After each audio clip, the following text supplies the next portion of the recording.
The global economy is suffering. It's bleeding out.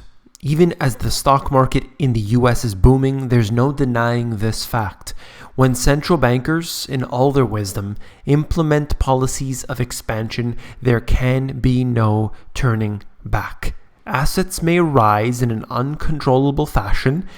It could expand equities in Brazil, commodities in Russia, and cause a boom in housing in Singapore. Once you release the animal from its cage, there's no telling what could happen. You came here for the truth, so let me unveil that for you. Today, we are going to get into the charts which show what's happening. I want to begin with this, however. The majority of millennials have $1,000 or less in savings. This presents the problem. Without any savings, there can be no good investments into the future. It's all done at a whim. It's all done last minute. So individuals can't save up for those big ticket items. That's what we're running into. So the government often subsidizes a lot of these things. So if you can't afford your 25% or 20% down on your home, don't worry, because there's insurance there. You don't have to put down much at all. So this is what has been the case, not just in the US, but many countries around the world. In fact, look at what's happening with housing in Canada, where people who can't afford it are buying it simply because they're getting on that same train. They're trying to get on the bandwagon, as they say. It's very important to note that individuals right now are not doing well. Don't look at the stock market as your indicator of the health of any economy. That's not how it works. Look at this. Millennials expecting to work until they die. This has been the case for many people who have contacted me over the years saying, I just have no opportunity to retire in the future.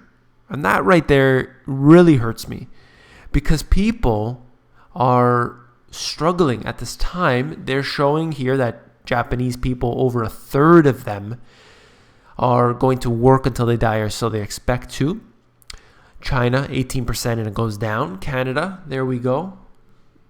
We are looking at Canada being in fourth place. Wonderful. Great job, guys. 14% expect to work until they die. And the USA is only a few percentage points behind. What you will notice from this, look at the list, is that suddenly it seems geography doesn't play a role. It's all over the globe. People are simply expecting to continue to work. Why though? Why aren't their living expenses decreasing as they get older?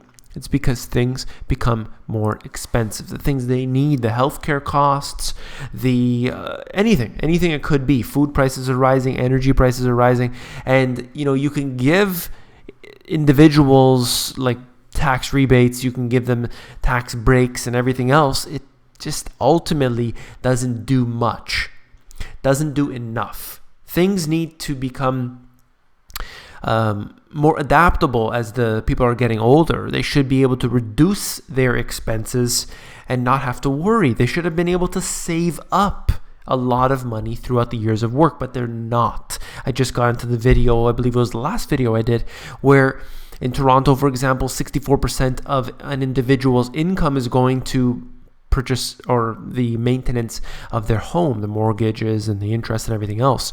And then what about Vancouver with 92% going to that? People can't expect to live like this. It's impossible. All right, let's get into the big deal for today. We're looking at the PE ratios, okay? This here shows you from the beginning of 1900 up until present day approximately. And what you will see is that for the most part, it's showing three different types here. But for the most part, they're in line with each other. Okay, there's variances, but let's look at this. Okay, right now, we are at a stage of being overvalued. Okay, this is the price earnings ratio. It's just one indicator of any economy, any stock, or anything else. I talk about it in my book in depth, and I've talked about this in previous videos. Look at the eCourse, in fact, if you want to know more about that, my free eCourse.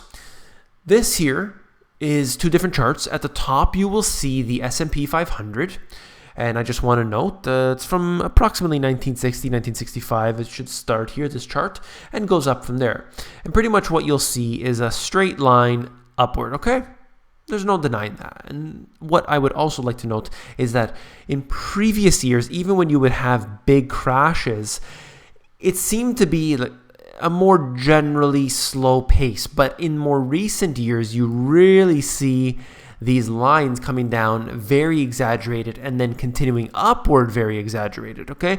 That's one thing that's important to note about the stock markets, any of the markets, financial markets that we see today. Going into the bottom chart, it might be difficult to read. The font is a little blurry, a little small.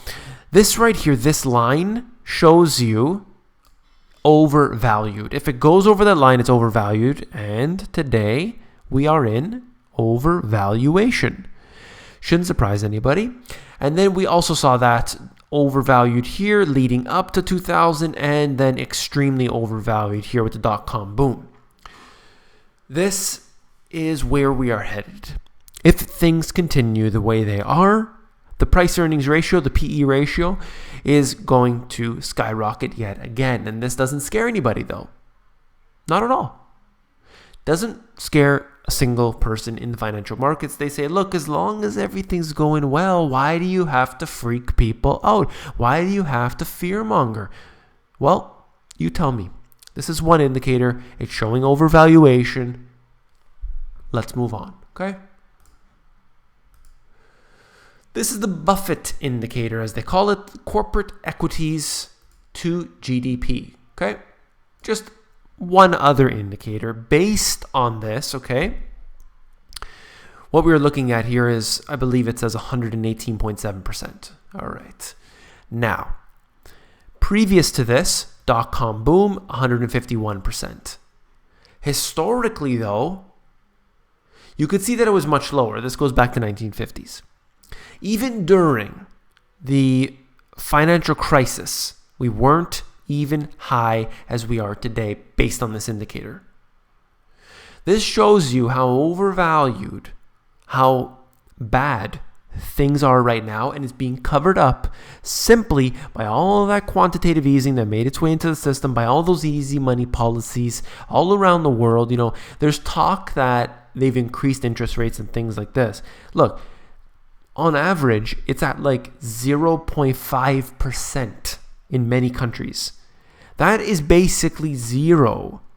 Sure, they say they're going to increase, and perhaps they will at the ultra slow pace that they are.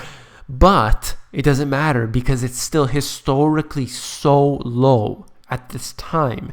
And if you really average it out over the past 10 years, we're looking at the longest stretch of these type of rates that's ever been seen in most Western nations.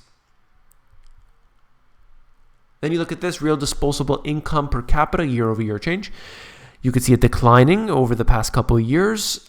I think this chart's a little bit skewed because it's not showing at least until the year 2000. And what you will notice is the trend line going down. Simply, people have less and less disposable income as the days, the weeks, the months, the years go on. I showed you that, as I mentioned at the beginning of the video, talking about Vancouver, talking about Toronto, and talking about how more and more money, more and more disposable income is going towards the necessities of life.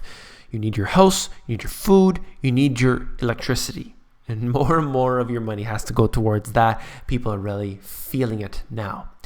The growth of the alternative work in the US, 2005 to 2015. Independent contractors are rising. And what I want to stress is actually in the next chart as well. Multiple job holders not seasonally adjusted. This here, this is what I see. Financial crisis hits, and the line goes up and up. On average, continues, it's sort of jagged here, but the line, the trend line, shows you the increase. This is all since the financial crisis. All of these jobs that they've implemented, and I don't even know if I've done the video on it yet. I had that article. If not, I have to cover this. where almost 100% of the new jobs that have been created are temporary work. Nearly 100%. And that right there is what I got into in my book. I've got into countless times. I'm sure you're bored of hearing it. Basically, that, yeah, you can show the statistics of everything is good, 5% unemployment, and all that stuff.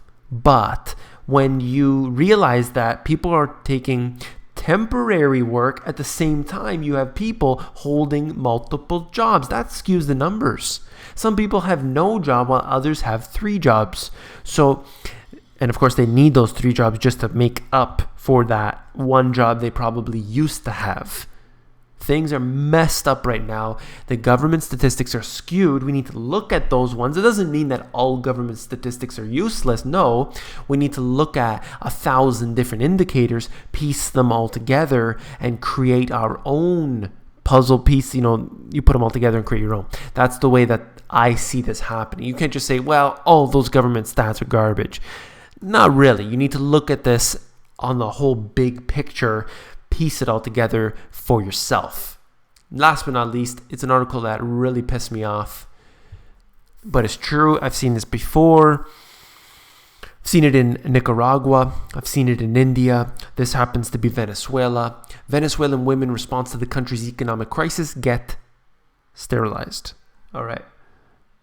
I'm having trouble talking about it. Let's just state the fact that's located in this article.